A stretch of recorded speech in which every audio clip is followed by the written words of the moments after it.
Hi అండి. ఈరోజు మీకు నేను అరటిపళ్ళతోటి బిస్కెట్లు చేసి చూపిస్తున్నా.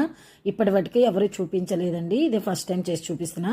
ముందుగా అరటిపళ్ళని స్మాష్ చేసుకొని దీనిలో కొంచెం పంచదార పొడి, యాలకుల పొడి, గోధుమ పిండిని వేసుకుంటూ కలుపుకోవాలి. అరటిపళ్ళ తేమకు తగ్గట్టు గోధుమ పిండి ఎంత పడితే అంత వేసుకొని చివరిగా 2 టేబుల్ స్పూన్ నెయ్యిని కూడా వేసుకొని ఒకసారి బాగా కలిపి మూత పెట్టి పక్కన పెట్టుకోవాలి. ఇప్పుడు కొంచెం కొంచెం పిండిని వేసుకుంటూ మనం చపాతీలు ఒత్తుకున్నట్టు ఒత్తుకొని ఏదైనా గ్లాస్ కానీ గిన్నె కానీ రౌండ్ షేప్ ఉన్నది తీసుకొని చిన్నగా ఒత్తుకోవాలి. ఇవి ఒత్తుకునేటప్పుడు మరీ మందంగా మరీ పలచగా కాకుండా మీడియంగా ఉండేలాగా అన్నిటినీ ఒత్తి ఇలా ప్రిపేర్ చేసేసుకోవాలి బిస్కెట్లని.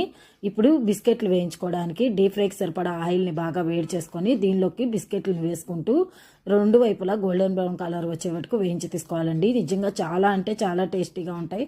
తప్పకుండా ట్రై చేయండి. అరటిపళ్ళు కొంచెం మాగినవి అయితే ఇంకా మంచి టేస్టీగా ఉంటాయి, పచ్చివి కాదు.